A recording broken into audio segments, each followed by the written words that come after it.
أعوذ بالله من الشيطان الرجيم بسم الله الرحمن الرحيم يسألونك دوی تپوس کستانا عن الشهر الحرام پبارد میاشت قدر منکی قتال فيه چی جنگ کول پدی کی سنگ دی قل ورته پیغمبر په جواب کې قتال جنگ کول فيه پدې محترم او قدرمن میاش کی کبیر ډېر غټه ګناه ده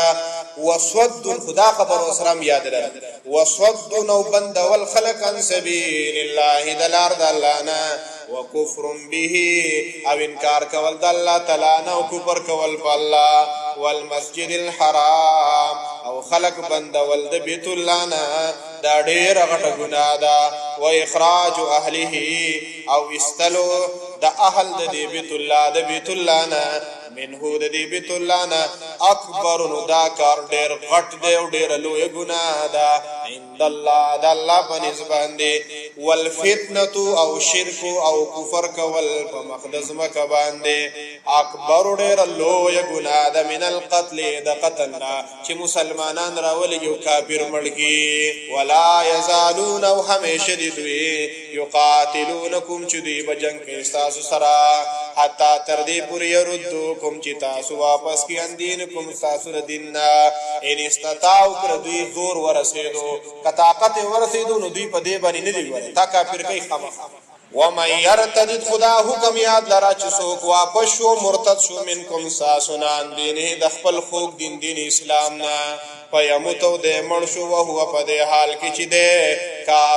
کافر وو فاولائک پس دا کسان چې کوم مرتد دي حبطت برباد شو اعمالهم د دوی هغه نیک عملونه چې د ارتداد نه وړاندې کړي و غم ختم شولا په دنیا کې ول آخرت په آخرت کې هم ثواب به نه اجر به نه و اولائک دا کسان اصحاب النار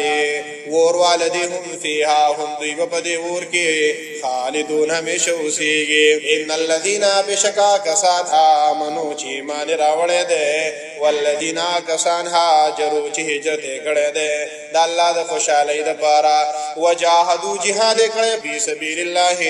بلار د الله تعالی کې اولئک دغه مجاهدین دغه مهاجرین مؤمنان یرجونا دوی یقین کوي امید ساتي رحمت الله د خدای د مهرباني والله تعالی غفور ډیر زیات بخونکې ده رحیم او همیشه د پاره رحم کوونکې ده یسالونک او پیغمبر دوی غره سوال کوستانه ان الخمر پبارا د شراب اسکلو کې والمیسر پبارا د جواری کولو کې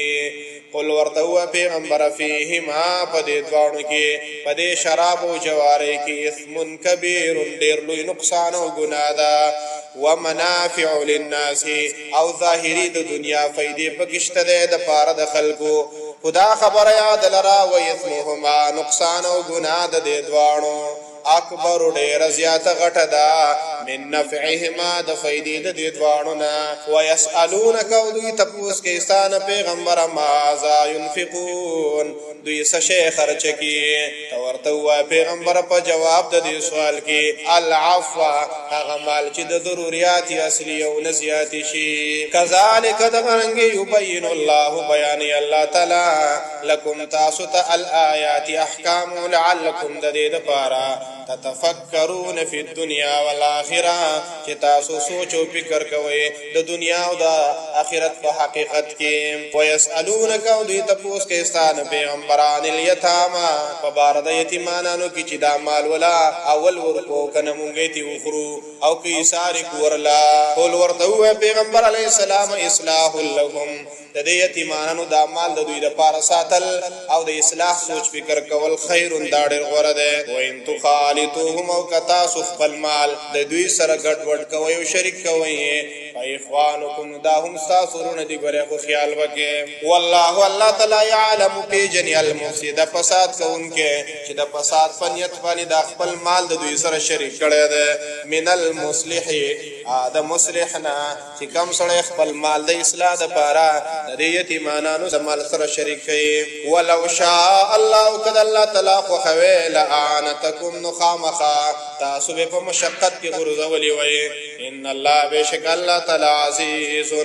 غالب و زور ور دے دشمن تی سو خلاص ولې نشي حکیم او حکمت والده په دنیا کې سزا ټول نور کې اخرت ته اشاره ولا تنكحوا المشركات او تاسو نکاح مکوئ د مشرکات خذ سرا د مشرکانو جنکو سرا حتا تر دې پوری امنا چې دا مشرک خزي ایمان راوړي ولا امتن خامخا وینزا مؤمنه خو چې مؤمنه وي خیرون دا ډیر زیات غوړه ده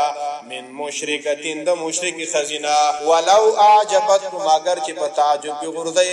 خایس او ډول د مشرک تاسو لرا ولا تنکحوا فنکابا نیم ورکوي المشرکین مشرکان سړو تخپل جنکې حتا تر دې پور یؤمنو چې دا مشرکان سړي ایمان ناوړي ولا عبد خامخا مرې غلام مؤمنون چې مؤمن وي خیرون دا ډیر زیات غوړه ده من مشرکین د مشرک سړینا ولو اعجبکم اگر چې په تعجب کې غردې تاسو لرا خایس او مال د مشرکو اولئک دا مشرکان چې دي يدعون تاسو رابل الى النار ورتا والله تعالی يدعو تاسو رابل الى الجنه جنتا والمغفرة بخنتا باذنه بخفل اراده او حکم باندې ويبين الله تعالی بیان آیاته خپل احکام للناس خلق لعلهم د دې د پاره چې دوی يتذكرون په هشي په احکام د الله باندې او نصیحت قبول کړي د وعظنا